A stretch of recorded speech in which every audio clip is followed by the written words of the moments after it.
Il-qasam tal-evidence, jiġifieri provi ta' atti kriminali li jistgħu jinġabru minn mezzi elettroniċi għandhom ikunu priorità fost l-istati membri Ewropej fil-qasam tal-ġustizzja.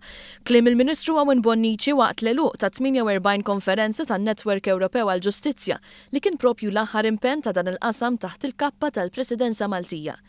Hawnhekk il-qasam tal-evidence kien diskuss sabiex ikun hemm iktar kooperazzjoni bejn stati membri dwar id-dispożizzjoni ta' informazzjoni delikata dwar atti kriminali fih dan l-Ewropa. Hemm dibattitu dwar pereżempju jekk pajjiż għandux dritt illi jara x'jintbagħtu messaġġi fuq WhatsApp pereżempju, jew permezz tal-email, jew permezz tal-SMS fejn jidħlu suspett ta' reati kriminali kbar.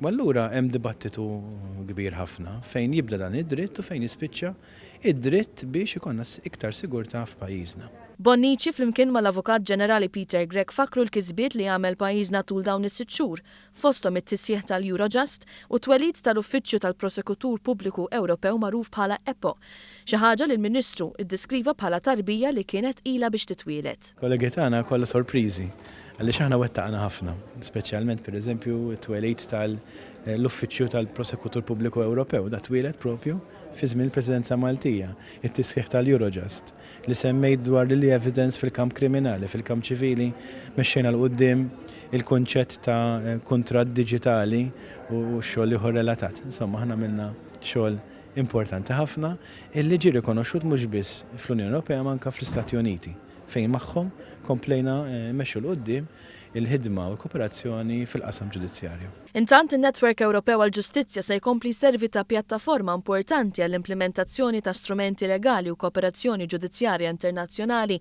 li tlaqqa l-professjonisti Ewropej biex flimkien ikabru wieħed mill-iktar oqsma importanti tas-soċjetà.